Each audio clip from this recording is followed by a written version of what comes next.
magre-reaction video tayo dito sa Dilaw ni Maki. Kasi meron pala ditong member ng Bini, si Maloy. Ayun, nakikilala ko na sila isa-isa. Re-reaction video lang tayo. Ang reaction video na to ay hahanapan natin ng mali. Kasi magaling ako maghanap ng mali eh. Kasi perfect ako eh. Kaya hanapan natin ng mali itong video na to. O, mali agad. Walang kumot. Di siya nagkumot. Dapat pagkagising mo, may kumot ka kasi malamig. Okay, mali.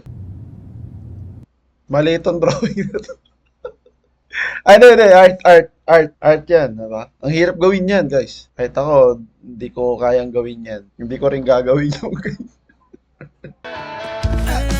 Nakita nyo, mali din yun. Ang lawak-lawak ng kalsada, ulitin ko. Tignan nyo naman yung kalsada, ang lawak-lawak niyan. Bakit niya nabangga yun? Ang lawak-lawak ng kalsada, Diyan talaga sa may dumadaang babae. Diba? Mali yun. Halata ka dun, boy. Alam ko na yan, mga galawan ng mga lalaki yan. Diba? Bangga-bangga yung kunyari. Ang masama nun, nilagyan pa ng mancha.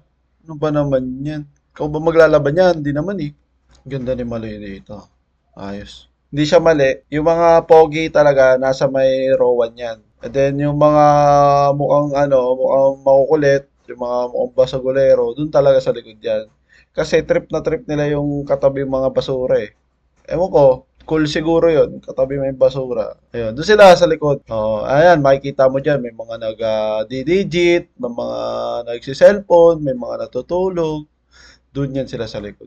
Siyempre, hirap naman gawin mo niya sa harapan. Kapal naman ang mukha mo. Ba't may iiwan yung gamit mo? Grabe ka naman makalimot, boss. Alam, may motor eh. Grabe ka naman makalimot. Ang laki-laki niyan, imposibleng makalimutan mo yan. Nasa harapan mo yan. Buti sana kung nasa ilalim, sa harap mo na yun, tutuklawin ka na yan eh. Masama doon, pati bag mo, nakalimutan mo. Diba? Ano yun, pagkatunog ng bell, tumayo ka lang ng walang kamalay-malay, di mo lang tinabi ang mga yan. Diretso uwi? Dotang-dota? Di ko alam kung uwian na or recess time lang. Kasi wala nang mga bag Wala namang bag sa upuan eh. Usually, iniiwan lang naman yung bag dyan eh. Pero kung uwian niya, tapos nakalimutan mo yung gamit mo, pati bag mo, ay sira ulo ka. Lipad ang isip mo niyan, boss. Ano ba naman yan? Ayan na, yung mga boys at the back. Yan ang mga starter pack ng mga boys at the back eh. Open yung polo, ganyan. Tapos sa kalbo, sa mababo. Mga rebelde. Kung anong bawal sa school, yun ang gusto nilang gawin. Nakalimutan yung color, patay ka ngayon.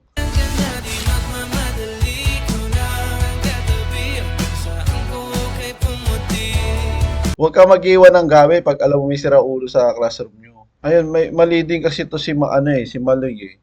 Dapat, nakita niya ng pinagtitripan yung gamit ng tropa. Ewan ko, basta magkakilala naman na sila eh. Dapat gumawa siya ng paraan para mapigilan yun. O kaya gumawa siya ng eksena para ma-divert yung attention ng mga nagpunit ng dami. Kunyari, iuntog niya yung ulo niya sa pader, ganun. Mapapansin siya doon. Sabi, bakit inuuntog niya yung ulo niya? Sira ulo ba yan? O kaya, dukutin niya yung lalamunan niya para sumuka siya. Diba? Madidiri ngayon yung mga yung mga bully, diba? Artist din siya. Kaso, yung mga art niya, walang kulay.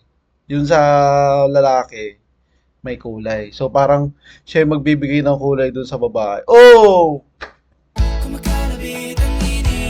Sabi niya, ang galing mo naman. Parang gawa to ng kapatid kong grade 2. Hindi, joke lang Parehas pala sila artist. Parehas sila mag-game drawing. Grabe ko ang kuha. Ano to? Rainbow. Okay. Hoy! Ano yun? Ba't kumakalabit lang ganun yun? Ay talaga, mga kabataan ha. Nag-drawing lang kayo. Nagkakainlaban na kayo. Bilis naman yan.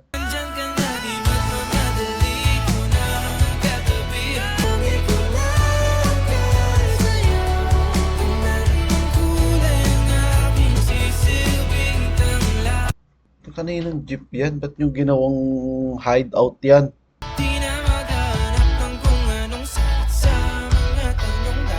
Grabe. Ang cute ng ng damit niya na para siyang manika.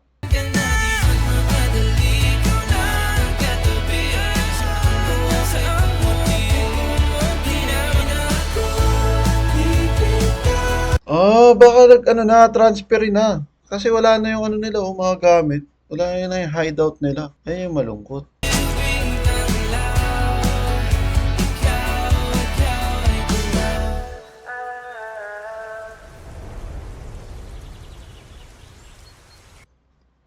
Tapos na yun, ang bilis naman. Ano ba naman yun? Wala na. Maganda, maganda. Ayos.